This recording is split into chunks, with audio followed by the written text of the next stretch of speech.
Patancheru MLA Gudem Mahipal Reddy camp office పై కాంగ్రెస్ కార్యకర్తల దాడి ఘటనపై కేసు నమోదైంది. 42 మందికి పైగా కాంగ్రెస్ కార్యకర్తలపై పటాన్చెరు పోలీసులు కేసులు నమోదు చేశారు. ఎమ్మెల్యే క్యాంప్ ఆఫీస్ పై ముట్టడి చేసి కుర్చీలను కాంగ్రెస్ శ్రేణులు విరగ్గొట్టారు. పటాన్చెరు ఎమ్మెల్యే క్యాంప్ ఆఫీస్ సిబ్బంది ఫిర్యాదుతో సెక్షన్ 49 క్లాజ్ 3 190 కింద కేసులు నమోదు చేశారు. మరికొంతమందిపై కేసులు పెట్టే అవకాశం ఉన్నట్లు తెలుస్తోంది.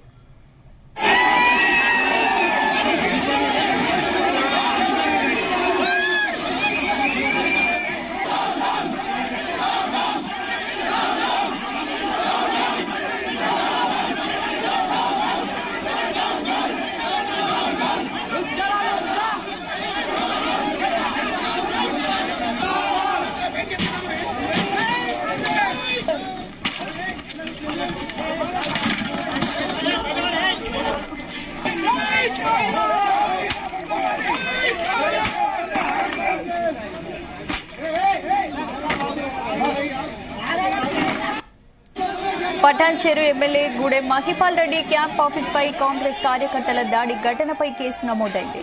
42 మందికి పైగా కాంగ్రెస్ కార్యకర్తలపై పటాన్చెరు పోలీసులు కేసులు నమోదు చేశారు. ఎమ్మెల్యే క్యాంప్ ఆఫీస్ పై ముట్టడి చేసి కుర్చీలను కాంగ్రెస్ శ్రేణులు విరగ్గొట్టారు. పటాన్చెరు ఎమ్మెల్యే క్యాంప్ ఆఫీస్ సిబ్బంది ఫిర్యాదుతో సెక్షన్ 49 క్లాస్ 3 190 కింద కేసులు నమోదు చేశారు. ఇక మరికొంతమందిపై కేసులు పెట్టే అవకాశం ఉన్నట్లు తెలుస్తోంది.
Patancheru MLA Gudem Mahipal Reddy camp office పై కాంగ్రెస్ కార్యకర్తల దాడి ఘటనపై కేసు నమోదైంది. 42 మందికి పైగా కాంగ్రెస్ కార్యకర్తలపై పటాన్చెరు పోలీసులు కేసులు నమోదు చేశారు.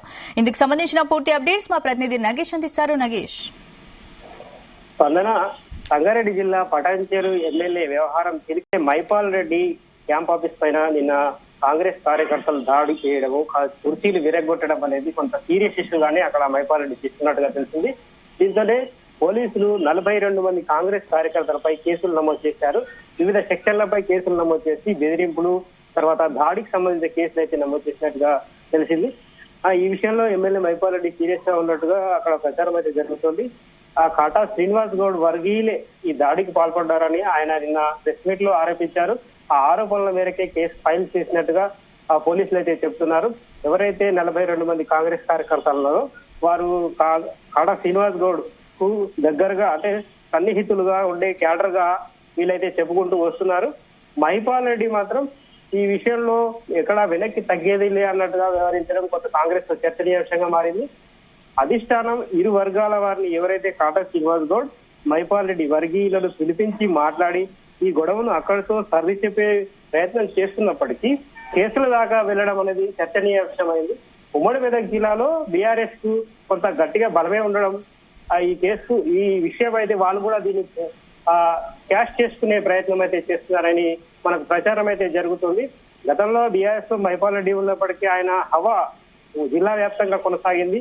మహిపాల్ రెడ్డి ప్రతి సమావేశంలో, అంటే ఇంపార్టెంట్ సమావేశం ఏదున్నప్పటికీ మహిపాల్ రెడ్డికి ఆహ్వానం అందేది. ప్రస్తుతమైన కాంగ్రెస్ లోకి వచ్చిన తర్వాత కొంత మెతక వైఖరి ఉన్నప్పటికీ నిన్నటి ఇష్యూతో మళ్ళీ వాయిస్ పెంచారని మనకు తెలుస్తుంది.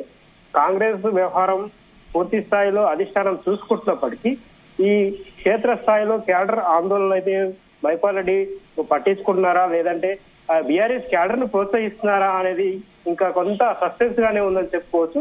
పైకైతే ఆరోపణలు వస్తున్నాయి. మహిపాల్ రెడ్డి బీఆర్ఎస్ క్యాడర్ ను ప్రోత్సహిస్తున్నారు. ఆయన వెంట ఎవరైతే గతంలో కాంగ్రెస్ పార్టీకి వచ్చారో వారిని ప్రోత్సహిస్తూ కాంగ్రెస్ క్యాడర్ ను నిరుత్సాహానికి గురి చేస్తున్నారని అయితే మొదటి నుంచి ఆరోపణలు ఉన్నాయి ఆయన కాంగ్రెస్ లో చేరిన కాలం నుంచి. కానీ ఈ కాటా శ్రీనివాస్ గౌడ్ వర్గము ఒక వర్గంగా ఏర్పడి ఈయన పైన తప్పుడు ప్రచారాలు చేస్తుందని అయితే ఆయన పైకి చెప్పుకుంటూ వస్తున్నప్పటికీ ఆ గ్రౌండ్ లెవెల్ రియాలిటీస్ కూడా మనం ఒకసారి పరిశీలించాల్సిన అవసరం ఉంది. ఎందుకంటే మైపాల్ రెడ్డి ఏదైనా అభివృద్ధి కార్యక్రమాలు చేసినా అంగు హార్బాటాలు అయితే కొనసాగుతూ ఉంటాయి. ఆయన కాంగ్రెస్ పార్టీలోకి వచ్చిన తర్వాత అవి కొంత నామమాత్రంగా మొక్కుబడిగా సాగడం కూడా కొంత చర్చనీయాంశంగా మారింది. అంటే కాంగ్రెస్ పార్టీలో చేరిన ఆయన పూర్తి స్థాయిలో ఇంకా ఈ ఇన్వాల్వ్ అవ్వడం లేదు ప్రోగ్రామ్స్ లో కానీ పార్టీ వ్యవహారంలో కానీ అని ఒక చర్చ అయితే మొదలైంది. దీనిపైన సీనియర్లు కూడా కాంగ్రెస్ పార్టీ సీనియర్లు కూడా కొంత ఆందోళన వ్యక్తం చేస్తున్నారు. ఎవరైతే కాంగ్రెస్ పార్టీలోకి చేరారో వారిని పూర్తి స్థాయిలో ఇన్వాల్వ్ చేస్తే మనకు ప్రభుత్వానికి కావచ్చు తర్వాత ఇతర వ్యవహారంలో కావచ్చు వారి సపోర్ట్ ఫుల్ ఫ్లెడ్జ్డ్ గా ఉంటుంది కాంగ్రెస్ పార్టీకి అని వారైతే మొదటి చెప్పుకుంటూ వస్తున్నారు. కానీ ఈ విషయం నిన్నటి విషయం చూసుకున్న తర్వాత కేసుల దాకా వెళ్లడం కొంత వర్గ విభేదాలకు మరింత పెచ్చిమీరినట్టుగా తెలుస్తోంది. అటు కాటా శ్రీనివాస్ గౌడ్ ఇటు మైపాల్ రెడ్డి వర్గీయులు పోటాపోటీగా ఈ కేసుల దాకా వెళ్లడం అనేది కొంత చర్చనీయాంశమైంది. మైపాల్ రెడ్డి వ్యవహారాన్ని కాంగ్రెస్ అధిష్టానము పిసిసి చీఫ్ కూడా నిశ్చితంగా పరిశీలిస్తున్నారు. ఇప్పటికే ఈ విషయంలో మైపాల్ రెడ్డితో ఫోన్ లో కూడా మహేష్ కుమార్ గౌడ్ పిసిసి మహేష్ కుమార్ గౌడ్ మాట్లాడినట్టుగా తెలిసింది. సీఎం రేవంత్ రెడ్డి వరకు కూడా విషయం వెళ్ళినట్టుగా మనకు సమాచారం అందుతోంది. ఎందుకంటే ఇది పటాన్చెరు నియోజకవర్గం అనేది కొంత మినీ ఇండియాగా చెప్పుకునే నియోజకవర్గం. ఇక్కడ కాంగ్రెస్ పార్టీ నిజంగా చాలా బలంగానే ఉంది. ముందు ఏదైతే బీఆర్ఎస్ కు గతంలో 10 ఏళ్లుగా మైపాల్ రెడ్డి ఎమ్మెల్యేగా ఉన్నప్పటికీ ప్రతిపక్షంలో ఉన్న కాలంలో కూడా కాంగ్రెస్ క్యాడర్ అనేది బలంగా ఉంది అక్కడ. దాంతోనే అక్కడ 2 వర్గాలు అనేది చాలా కాలంగా కొనసాగుతూ ఉన్నాయి. ఈ నేపథ్యంలో ఎవరైతే కాంగ్రెస్ కార్యకర్తలు నిన్న దాడికి పాల్పడ్డారో వారిపై కేసులు నమోదు చేయడం అనేది కొంత ఉద్రిక్త పరిస్థితులకు అయితే దారితీస్తుంది. మైపాల్ రెడ్డి ఈ విషయంపై ఇంకా స్పందించినప్పటికీ అనధికారికంగా పోలీసులకు ఏమైనా ఇన్స్ట్రక్షన్స్ ఇచ్చారా లేదంటే ఆ దాడికి సంబంధించి క్యాంప్ ఆఫీస్ లో ఈ కుర్చీలు విరగొట్టడం ఫర్నిచర్ ధ్వంసం చేయడం అనేది ఆయన సీరియస్ గా తీసుకున్నారా అనేది కొంత తెలియాల్సి ఉంది. ఇంకో విషయం ఏంటంటే మైపాల్ రెడ్డి క్యాంప్ ఆఫీస్ లో మాజీ సీఎం ఎవరైతే కేసీఆర్ ఉన్నారో కేసీఆర్ ఫోటోను ఉంచడం కూడా కొంత వివాదాస్పదమైందని చెప్పుకోవచ్చు. నిజానికి క్యాంప్ ఆఫీసులు అనేది అధికారిక కార్యక్రమాలకు ఉపయోగించే బిల్డింగ్లు. వీటిలో సాధారణంగా సీఎంల ఫోటోలే ఉంటాయి. సీఎం ఫోటోలు కాకుండా ఇతర ఎవరైనా ప్రముఖుల ఫోటోలు పెట్టుకోవాలంటే అది వేరే గదుల్లో కానీ వేరే అంటే నేరుగా కనిపించకుండా ఉండే విధంగా ఏర్పాటు చేస్తారు. కానీ మైపాల్ రెడ్డి ప్రెస్ మీట్ పెట్టిన ఏరియాలోనే మాజీ సీఎం కేసీఆర్ ఫోటో కనిపించడం కొంత విలేకరులు అది నేరుగా ప్రశ్నించినప్పటికీ ఆయన తనకు సీఎం కేసీఆర్ తో ఉన్న సన్నిహిత సంబంధాల నేపథ్యంలో ఆ ఫోటోను అలాగే కొనసాగిస్తున్నానని చెప్పడం కొంత వివాదానికి కారణమైందని చెప్పుకోవచ్చు. అంటే రేవంత్ రెడ్డి సీఎం అయినప్పటికీ ఆయన రేవంత్ రెడ్డికి కాకుండా ఎవరైతే కేసీఆర్ కి ప్రాధాన్యత ఎక్కువ ఇస్తున్నారా అని కాంగ్రెస్ క్యాడర్ అయితే ఒక విధమైన చర్చకు తెర తీసింది. ఈ సోషల్ మీడియాలో కూడా ఈ విషయం పైన విస్తృతంగా ప్రచారం చేస్తున్నారు కాంగ్రెస్ కార్యకర్తలు. మైపాల్ రెడ్డి మాకొద్దు, మైపాల్ రెడ్డి ఇంకా బీఆర్ఎస్ ఏజెంట్ గానే పనిచేస్తున్నారు, ఆయన బీఆర్ఎస్ ఏజెంట్ గా పనిచేస్తున్న వ్యక్తిని మా పార్టీలో ఇముడ్చుకోలేము, ఆయన వచ్చి ఇలాగే కొనసాగితే వచ్చే ఎన్నికల్లో చాలా ఇబ్బందికర పరిస్థితులు ఉంటాయని చెప్పి వాళ్ళు పైస్థాయి నాయకులతో కావచ్చు ఇతర నగేష్ ఇప్పుడు ఎన్నికల్లో గెలిచినప్పటి నుంచి అంటే ఆయన కాంగ్రెస్ పార్టీలో చేరినప్పటి నుంచి కూడా గూడెం రాకను అక్కడ కాటా శ్రీనివాస్ గౌడ్ అయితే తీవ్రంగా వర్గం వ్యతిరేకిస్తూ వస్తోంది. కాబట్టి ఇప్పుడు ఆఫీస్ పై దాడికి సంబంధించి కూడా కాటా శ్రీనివాస్ గౌడే వర్గం కారణమని అనుకోవచ్చా? మైపాల్ రెడ్డి పూర్తిగా అదే విషయాన్ని చెప్తూ వస్తున్నారు. ఈయన ప్రెస్ మీట్ లో ఆయన స్పష్టంగా ఆరోపించడమే కాదు, ఇది నిజమే. కార్యకర్తలు ఎవరైతే కాటా శ్రీనివాస్ గౌడ్ చెందిన కార్యకర్తలే ఈ దాడికి పాల్పడ్డారు, ఇది వారి పనే. కాటా శ్రీనివాస్ గౌడ్ కు దమ్ము ధైర్యం ఉంటే నిజంగా నాతో ఎలక్షన్ లో పోటీ పడి గెలవాలి, అంతేగాని ఇలాంటి దొంగచాటు వ్యవహారాలకు తెరతీయడం ఏంటి అని చెప్పి ఆయన ప్రత్యక్షంగా అంటే మీడియా ముఖంగానే విమర్శలు గుర్తించారు.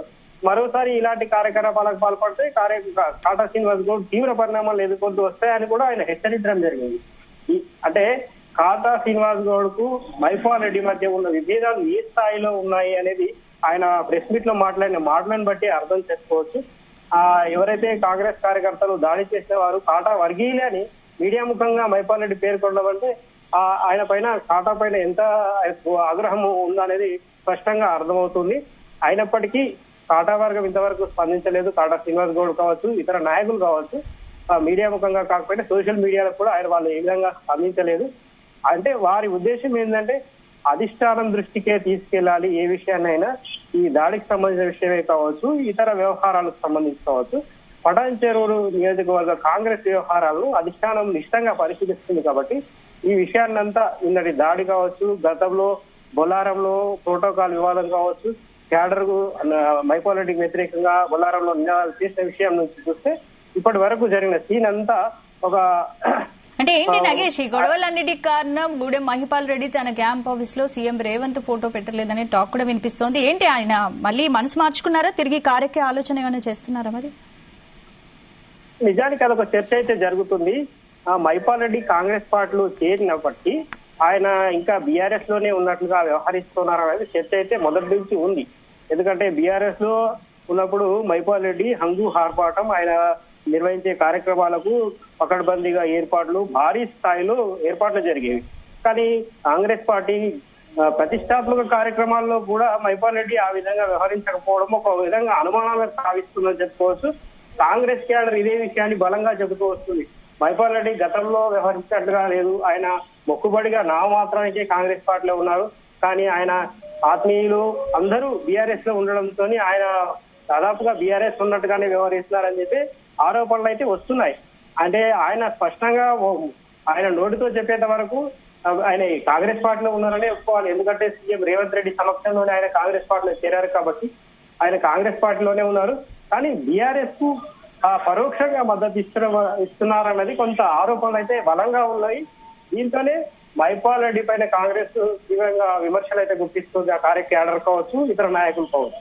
కాటా శ్రీనివాస్ గౌడ్ వర్గమే ఇది చేస్తుందని మైపాల్ రెడ్డి అనుకున్నప్పటికీ హైకమాండ్ పూర్తిగా ఈ విషయాన్ని నిశ్చితంగా పరిశీలించిన తర్వాత ఓ నిర్ణయం తీసుకునే అవకాశం అయితే కనిపిస్తుంది. Right, thank you Nagesh.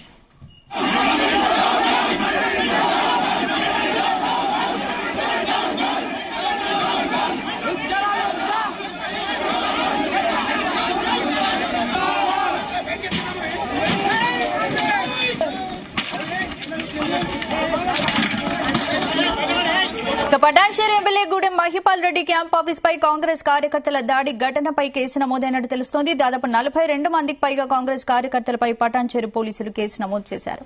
దీనికి సంబంధించి మరిన్ని అప్డేట్స్ మా క్రైమ్ బ్యూరో చీఫ్ రవితేజ అందిస్తారు. రవితేజ, సొంత కాంగ్రెస్ పార్టీ నాయకులపైనే పటాన్చెరు ఎమ్మెల్యే గూడెం మహిపాల్ రెడ్డి నిన్న పోలీసులకు ఫిర్యాదు అందజేయడంతో పోలీసులు ఇప్పటి వరకు ఎంక్వైరీ చేసి ప్రాథమికంగా పోలీసుల దర్యాప్తులో ఎవరైతే గూడెం మహిపాల్ రెడ్డి ఇంట్లోకి చొరబడి కుర్చీలని పగలగొట్టి కేసీఆర్ ఫోటోని అక్కడి నుంచి తొలగించి రేవంత్ రెడ్డి ఫోటోని తీసుకొచ్చి అక్కడ తగిలించి ట్రెస్ పాసింగ్ ఎవరైతే అనుమతి లేకుండా తన కార్యాలయంలోకి వచ్చినటువంటి నిందితులందరిపై కూడా చర్యలు తీసుకొని దౌర్జన్యం చేసి పగలగొట్టి బెదిరింపులకు పాల్పడినటువంటి కాంగ్రెస్ నాయకులపైన చర్యలు తీసుకోవాలంటూ కూడా గూడెం మహిపాల్ రెడ్డి తరఫున పోలీసులకు ఒక ఫిర్యాదు అందడంతో అక్కడ ఉన్నటువంటి సీసీటీవీ ఫుటేజీలు, టీవీలలో ప్రసారమైనటువంటి కొన్ని వీడియోలు, సోషల్ మీడియాలో రన్ అవుతున్నటువంటి కొన్ని వీడియోలని కూడా మైపాల్ రెడ్డి పోలీసులకు అందజేయడంతో దాంట్లో ఉన్నటువంటి కాంగ్రెస్ నాయకులందరినీ కూడా గుర్తించి సుమారు 42 మంది పైన కాంగ్రెస్ కార్యకర్తల పైన పోలీసులు కేసు నమోదు చేసినట్టుగా తెలుస్తుంది. అనుమతి లేకుండా గూడెం మహిపాల్ రెడ్డి కార్యాలయంలోకి వెళ్లడము, చొరబడము, తన క్యాబిన్ లోకి వెళ్లి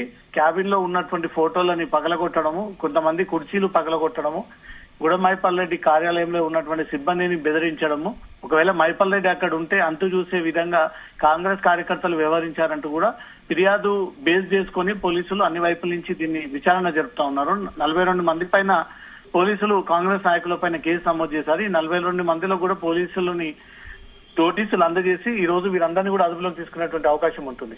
ఈ జరిగినటువంటి దాడిపై కూడా గూడెం మహిపాల్ రెడ్డి ఘాటుగానే స్పందించారు. తను కేసీఆర్ అభిమానిని కాబట్టి కేసీఆర్ ఫోటో పెట్టుకుంటే దాంట్లో తప్పేముంది, ఇది కావాలని ఒక వర్గం ఇక్కడ తన ఎదుగుదల తట్టుకోలేక తన క్యాడర్ బలపడతా ఉందన్న ఒక విషయాన్ని జీర్ణించుకోలేక పాత కాంగ్రెస్ నాయకులే ఈ కార్యకర్తల్ని ఉసిగొల్పి తన కార్యాలయం పైన దాడి చేయించి ఏదో రకంగా పార్టీ నుంచి తన ఇబ్బంది పెట్టేటువంటి ప్రయత్నాలు చేస్తా ఉన్నారంటూ కూడా గూడెం మహిపాల్ రెడ్డి నిన్న నిర్వహించినటువంటి మీడియా సమావేశంలో ఈ విషయాలన్నీ కూడా మీడియా ముందు తెలియజేయడం జరిగింది. ఏదేమైనప్పటికీ చట్టాన్ని చేతిలోకి తీసుకొని అది అధికార పార్టీ అయినా సరే ప్రతిపక్ష పార్టీ అయినా సరే నేరుగా కార్యాలయం లోపలికొచ్చి దౌర్జన్యంగా దాడి చేసి పగలగొట్టి ఫోటోలను తీసి వేరే వ్యక్తుల ఫోటోలను పెట్టడంపై మాత్రం గుడెం మైపాల్ రెడ్డి వ్యవహారాన్ని సీరియస్ గా తీసుకుని ఎట్టి పరిస్థితుల్లో అది సొంత పార్టీ నాయకులైనా సరే, కుటుంబ సభ్యులైనా, బయట వ్యక్తులైనా సరే వారిపైన చట్టరీత్యా చర్యలు తీసుకోవాల్సిందే కాబట్టి పోలీసులకు ఇచ్చినటువంటి ఫిర్యాదు పైన వారందరినీ అరెస్ట్ చేసి రిమాండ్ కు పంపించి జైలుకు పంపించాలి. ఇంకెవరు కూడా తన ఇంటిపైన ఈ రకంగా దాడి చేయకుండా తనకు రక్షణ కల్పించాలంటూ కూడా గుడెం మైపాల్ రెడ్డి ఈ విషయాన్ని ఫిర్యాదులో తెలియజేయడం జరిగింది. ఎవరైతే ఈ ఇంటిపై దాడి చేశారో వాళ్ళు చాలా రోజులుగా గుడెం మైపాల్ రెడ్డి గతంలో బీఆర్ఎస్ పార్టీ మీద గెలిచి బీఆర్ఎస్ పార్టీలో ఉండి ఇటీవలే కాంగ్రెస్ లోకి మారి కాంగ్రెస్ నాయకులకు ఆ గౌరవాన్ని ఇవ్వకుండా ప్రోటోకాల్ ప్రకారంగా ఆ కాంగ్రెస్ నాయకులకు ఇన్ఫర్మేషన్ లేకుండా ఇంకా బీఆర్ఎస్ నాయకుల్ని వెంటేసుకొని తిరుగుతా ఉన్నాడు గుడెం మైపాల్ రెడ్డి. పార్టీ మారినా సరే బీఆర్ఎస్ నాయకులతో తిరగడం కాంగ్రెస్ నాయకులకు నచ్చట్లేదు. ఇన్నేళ్ల పాటు పార్టీలకు సేవలు చేశాము, ఈరోజు అధికారంలోకి రావడానికి కూడా ఎంతో కష్టపడ్డాము. ఒక పార్టీ నుంచి మా పార్టీలోకి వచ్చి తను పెత్తనం చెలాయించి మాకు ఆ అవకాశం కల్పించకుండా, మాకు సమాచారం ఇవ్వకుండా, ప్రోటోకాల్ పాటించకుండా ఇంకా బీఆర్ఎస్ నాయకుల్ని వేసుకొని తిరిగి వాళ్ళనే ఎంకరేజ్ చేస్తా ఉన్నాడు ఎమ్మెల్యే అంటూ మాత్రం ఇటు కాంగ్రెస్ నాయకుల తరఫున వస్తున్నటువంటి వాదనలు. కాబట్టి పోలీసులు కేసు నమోదు చేసుకుని అయితే గుడెం మైపాల్ రెడ్డి కార్యాలయం పైన దాడి చేసినటువంటి నిందితులను ఇప్పటికే గుర్తించి ఆ 42 మందికి త్వరలో నోటీసులు జారీ చేసి వాళ్ళందరినీ కూడా అరెస్ట్ చేసేటువంటి ఆలోచనలో పటాన్చెరు పోలీసులు ఉన్నట్టుగా తెలుస్తోంది. స్పందన. Right, thank you రక్తేశం.